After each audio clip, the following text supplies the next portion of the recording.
చాలా గొప్ప వ్యక్తి అనుకున్నాం కానీ ఇంత చీప్ మెంటాలిటీ నాకు తెలియదు. మీరు ఆ మాట పిల్లలకి కోడిగుడ్డొద్దు శోభనం అన్నప్పుడు నాకు ఏర్పు వచ్చింది.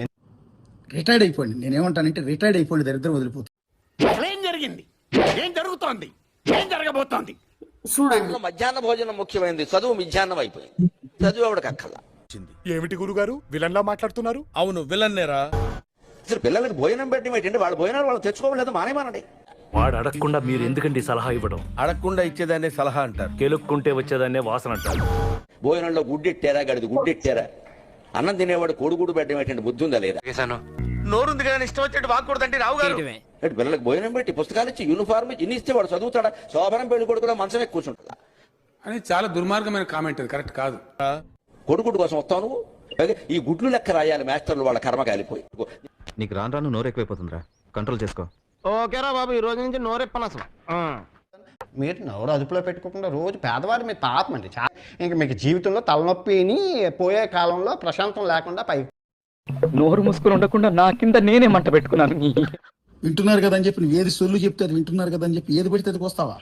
పిల్లల గురించి ఇప్పటికైనా కాస్త బుర్రతో ఆలోచించండి, లేదా నా ఉద్దేశం ప్రకారం మీరు రిటైర్డ్ అయిపోయి. మూర్తి గారు, ఇలాంటప్పుడే గుండె రాయి చేసుకోవాలి. ఆయన ప్రవచనాలు, ఆయన సూక్తులు నిజమని నమ్మిన నేను.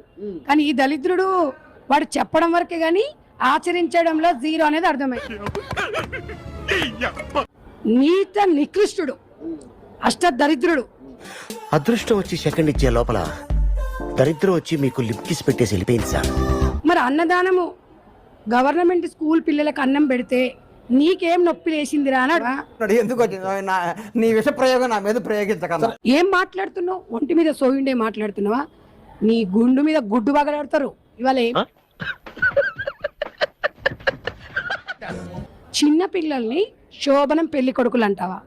నువ్వు శోభనం పెళ్లి కొడుకునాగా ముస్తాబాయి ఊసోనారా అడ్డం వస్తుంది.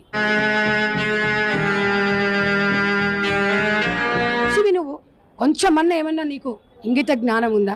ఇవాళ నీకు ఇంకా తిట్టాలి కానీ నాకేలా సంస్కారం.